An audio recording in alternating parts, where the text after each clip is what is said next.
दोस्तों, आज मैं एक नई सीरीज स्टार्ट करने जा रहा हूँ।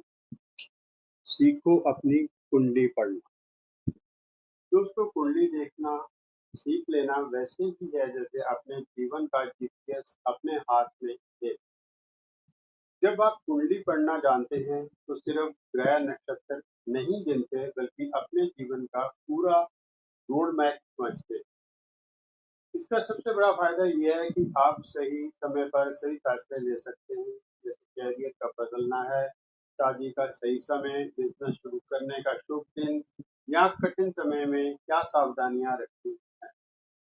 कुंडली आपको आने वाले अच्छे और बुरे समय की चेतावनी पहले ही दे देती है, जिससे आप बिना घबराए तैयारी कर सकते हैं। इसके अलावा अगर आप इसे प्रोफेशनल लेवल पर सीख लें तो आप इस समय में एक अच्छा कैरियर भी बना सकते हैं।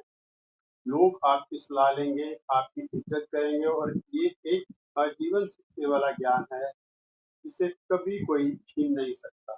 सबसे मजेदार बात तो ये है कि कुंडली देखना सिर्फ दूसरों के लिए नहीं बल्कि खुद के लिए भी सबसे बड़ा फायदा है। आप अपनी ताकत और कमजोरियां पहचान कर खुद को बेहतर बना सकते हैं। और हाँ, इसमें सबसे बड़ा बोनस ये है कि आप रिश्तों में, पैसों में और सेहत में सही कदम सही समय पर उठा पाते हैं, जिससे जिंदगी आसान और सुकून भरी हो सकती है। दोस्तों, चलिए आज स्टार्ट करते हैं पार्ट 1। दोस्तों, जैसे कि आप जानते हैं, कुंडली में 12 भाव होते हैं और 12 ही राशियां होती हैं। 9 ग्रह होते हैं।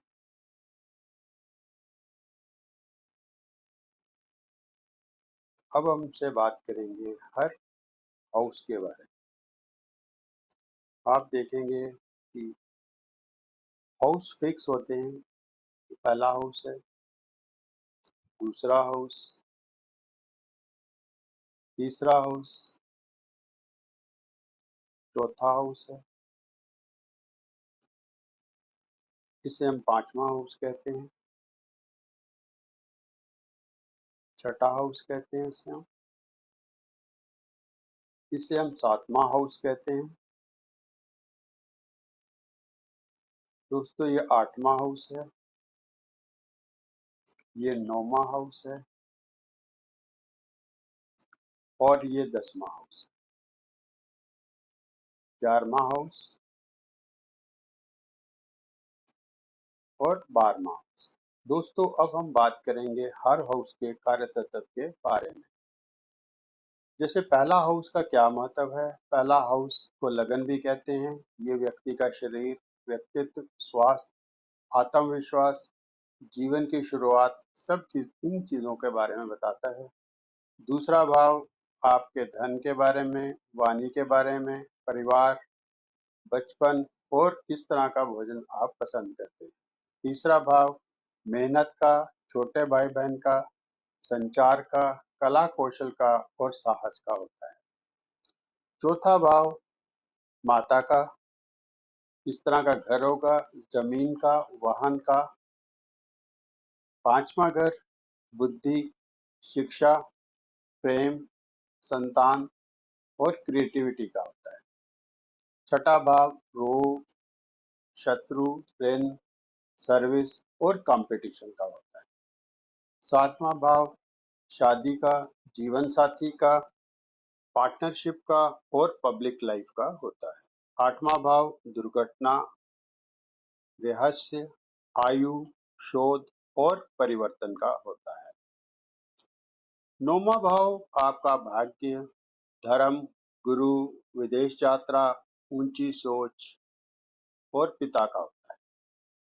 10वां भाव कैरियर का, पद प्रतिष्ठा का, कर्म का और सरकारी कार्य का होता है। 11वां भाव लाभ का, मित्र का, नेटवर्किंग का और इच्छाओं की पूर्ति का होता है। 12वां भाव खर्चे का, स्पेंडिंग का, लॉस का, अस्पताल, विदेश यात्रा, ध्यान योग और मोक्ष का होता है। आइए दोस्तों, अब हम बात करते हैं राशियों के बारे में। 12 राशियां होती हैं। पहली राशि नंबर 1 मेष राशि और इसका स्वामी मंगल है और ये अग्नि तत्व की राशि है। दूसरी वृषभ, इसका स्वामी शुक्र है, ये पृथ्वी तत्व की राशि है। तीसरी मिथुन, इसका स्वामी बुध है और ये वायु तत्व की राशि है। चौथी कर्क, इसका स्वामी चंद्रमा है और ये जल तत्व की राशि है। पांचवी राशि सिंह राशि, इसका लॉर्ड सूर्य है और ये अग्नि तत्व की राशि है। छठवीं राशि कन्या, इसका स्वामी बुध है और ये पृथ्वी तत्व की राशि है। सातवीं राशि तुला, इसका स्वामी शुक्र है और ये वायु तत्व की राशि है। आठवीं राशि वृश्चिक, ये इसका स्वामी मंगल है और ये जल तत्व की राशि है। नौवीं धनु, इसका स्वामी जुपिटर है, गुरु है, ये अग्नि तत्व की राशि है। 10वीं राशि मकर, इसका स्वामी शनि है और ये पृथ्वी तत्व की राशि है। 11वीं कुंभ, इसका स्वामी शनि है और ये वायु तत्व की राशि है। 12वीं राशि मीन, इसका स्वामी गुरु है और ये जल तत्व की राशि है। दोस्तों, आपने देखा होगा कि मंगल देव को 2 राशियां मिली है, पहली और 8वीं। शुक्र देव को भी 2 राशियां मिली हैं, दूसरी और 7वीं। और बुध देव को भी 2 राशियां मिली हैं, तीसरी और 6वीं राशि। गुरु को भी 2 राशियां मिली हैं, गुरुदेव को भी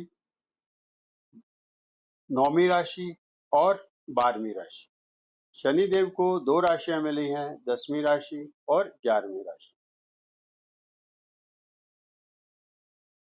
अब हम बात करेंगे ग्रहों के बारे में।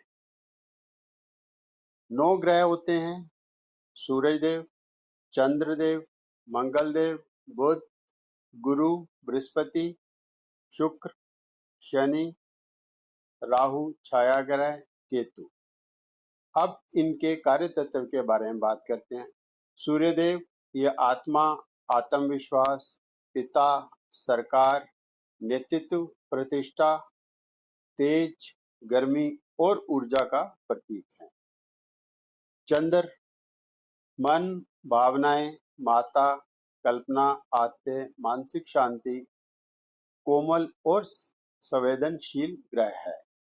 मंगल, ताकत, जोश, युद्ध, भूमि, भाई, कंपटीशन, अग्नि और एक्शन का प्रतीक है। आगे हम बात करते हैं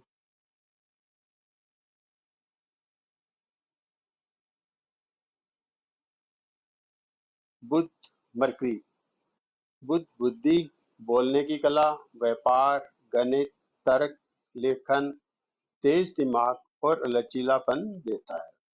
बृहस्पति गुरु है, ज्ञान है, धर्म है, भाग्य है, विवाह है, संतान है, नैतिकता, सबसे शुभ और विस्तार देने वाला ग्रह है। शुक्र प्रेम, सौंदर्य, कला, संगीत, ऐशोआराम, वाहन, आकर्षण और सुख सुविधा का कारक है।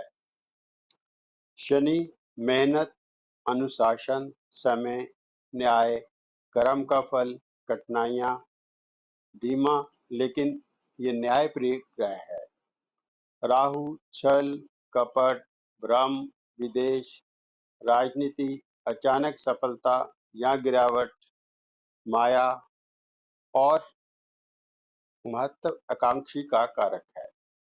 केतु आत्मा, त्याग, मोक्ष, रहस्य, अदृश्य शक्ति, अलगाव, भौतिक से दूर करने वाला ग्रह है। दोस्तों, ये वीडियो आपको कैसी लगी कमेंट में ज़रूर बताइएगा, जिससे मुझे भी हौसला होगा और मैं आगे से अच्छी वीडियो बना पाऊंगा। Please subscribe and share my video.